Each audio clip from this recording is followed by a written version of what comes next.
Well, let's settle now for the details of those stories now. Effutu Member of Parliament, Alexander Afenyo-Markin, is dissatisfied with the university's decision to reinstate 3 out of about 30 lecturers who were sacked from the university for alleged malfeasance. Joseph Opoku-Gakpo, South Parliamentary Affairs correspondent, is standing by for us with the rest of the details. Hello, Joseph. Hello, Gitty.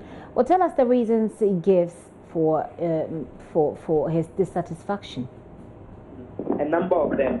He makes the point that at the height of the impasse between the students and the authorities, there was a meeting during which the management, members of the council, itself, and other education officials were present.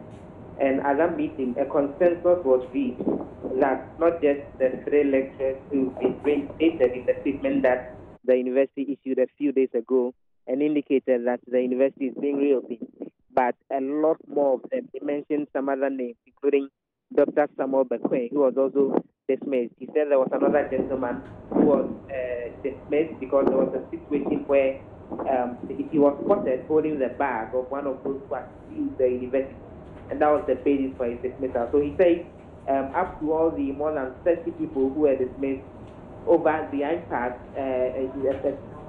years ago, are those that the agreement was that they should all be reinstated. And so just the 3 being those who have been reinstated is not enough. And he explained that there is another team that he described as the Gang of 6, led by Professor Aboke, who is the former Vice Chancellor. And in relation to them, there was a decision that they were going to be compensated for wrongful dismissal because it was almost going to be impossible getting them to come back to the university. And so in the announcement that was made by the students 2 days ago in connection with the 3 reinstatement, he was expecting a holistic announcement, bringing back all the others who were dismissed. Those promotions were withheld as a result of this, the scrapping of that decision, and the announcement of the compensation that those who deserve should have been given. But since this did not address all of that comprehensively, for him, it's not satisfactory enough, and he expects that the Vice Chancellor, Reverend Professor Afufone, will take the necessary steps to ensure the adequate reconciliation process in hand. Otherwise, in his words, he says he thinks Professor Aboke would have no right to continue holding on as the Vice Chancellor of the University of Education. So, if I understand you clearly, Joseph, his concern also is that someone like Professor Aboke cannot return to the university because there is a new Vice Chancellor. Is this correct? So it's explanation that there were about 6 of them who were actually removed, and a lot of it stems from petitions that the other faction, the other alleged faction, led by Professor Afufone, had actually brought up. And with regard to them, he says that Gang of 6, including Professor Aboke, a decision has been reached that once they've been removed, they should be let go. They shouldn't necessarily be brought back, but they should be compensated adequately for wrongful dismissal, which is what he expects to actually happen. Well, what else does he say concerning the reopening of the school, which has been slated for the 8th of April? He's been communicating directly to the students and asking them to, as much as possible, be calm as they prepare to come back and put a lot of focus on the academic work and avoid any other activities that may end up disrupting academic activities on the campus. He's also been making the point that he says that he has stood by. He doesn't want to see any situation of victimization, which he says is what has resulted in some of those who have lost their jobs as an institution. And he is hoping that a total reconciliation process will be rolled out, and he's putting all of this directly at the doorstep of the current Vice Chancellor, Professor Afufone, and he says he expects him to lead that necessary reconciliation process so that the administration of the institution is not disrupted in any way going forward. Joseph, thank you very much for bringing us that update. Joseph Opoku-Gakpo there, who's been speaking to Member of Parliament for Effutu, Afenyo-Markin there, who is not satisfied about the outcome of what's happening at the University of Education. Whenever We have on the line someone who speaks for the university on the line. Ernest Asutiga is PRO for the University of Education, Winneba.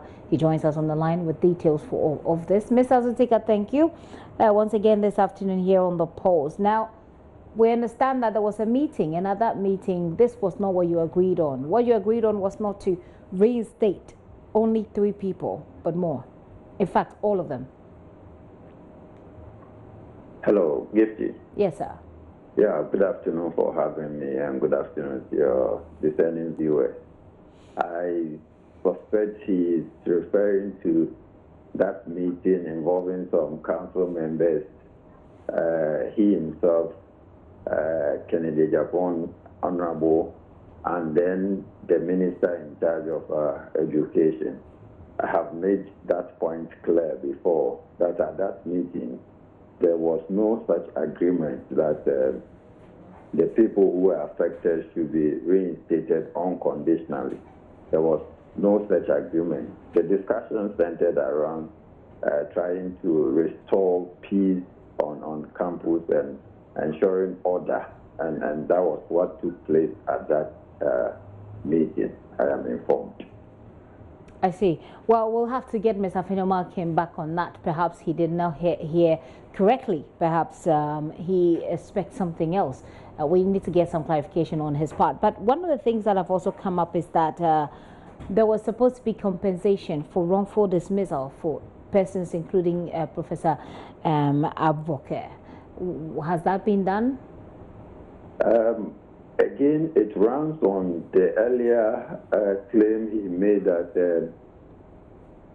there was an agreement that all the affected people should be reinstated unconditionally. And I believe that his claim also is that as part of this, those who could not be reinstated should be compensated adequately. Yeah. But the information that I have is that there was no such agreement. What they were asked to do was to go and ensure that there is peace and order on campus so that academic work can go on smoothly. Now, let me also clarify this. I think that it keeps coming, and there is a need to get our facts right. When Joseph was reporting, he mentioned that over 30 people have been dismissed. That is not factual. In the official list that the aggrieved persons brought, there were 23 people on that list. And even that 23 included one casual worker whose arrangement is on contract, subject to renewal every 5 months. He is supposed to be recommended by his head of department. He was not recommended, and so there was no renewal. But critically, those who were dismissed were 8. They were not over 30, as is being stated in the media. 8 people were dismissed. So let's have that clear. And I have been explaining that there were several severance modes that were meted out to the affected person. It ranges from non-confirmation, vacation of post, we had suspension, we had termination of contract. All these were part of the 23 who were in the list. So let's get that fact right. I see. There's also the issue of those that you've reinstated. I mean, first of all, people have asked questions about their reinstatement. If the council was convinced that they did wrong and there is evidence establishing their wrongdoing, why are they just being reinstated without any repercussions for their actions? I think that people should not get council wrong with that decision to pardon and reinstate the 3 affected people whose disciplinary action led into the deterioration that we saw the last time around. The point is that at some point you need to take very critical decisions in order to bring order, and you know that council has the ultimate responsibility to ensure a peaceful environment for teaching and learning. We also know that this thing has been lingering on for over 3 weeks, and there was a need to resume academic work and ensure that we complete the semester. You people were inundating us with calls, asking, when are you reopening? When are you reopening? there were pleas from well-meaning Ghanaians, people from civil society, traditional authorities, for council to take a second look and review some of these things. Council, in an earlier press statement, came out to explain the processes that led to the disciplinary actions that were meted out to these affected persons, and insisted that they used due process and they are convinced that whatever decision they took was right. Now, if today they have overturned that decision, it does not mean that now they feel that it is wrong, but it is just a sense of magnanimity that they have extended to these people to ensure that there is order and that academic work resumes. This is not the only thing they did. If you recall, on the 22nd of March, there was a court case between the university and one of the affected persons. They decided to write to the court to adjourn the case, because if they went on to argue the matter and a determination came out, it could affect that person adversely. And they felt that they wouldn't have been fair to that person. They wanted to be fair to all. And so they asked for adjournment pending receiving a petition from that person for a consideration. So the decision taken by council was a very difficult, a very hard one for council to take. But in the name of ensuring that calm returns to campus, in the name of reconciliation, in listening to the appeals that have come from well-meaning Ghanaians, parents and students alike, council had to give something in order to ensure that there is order and peace on campus. And again, I insist that it does not mean by any stretch of the imagination that they feel or are convinced that the earlier decision they took was wrong.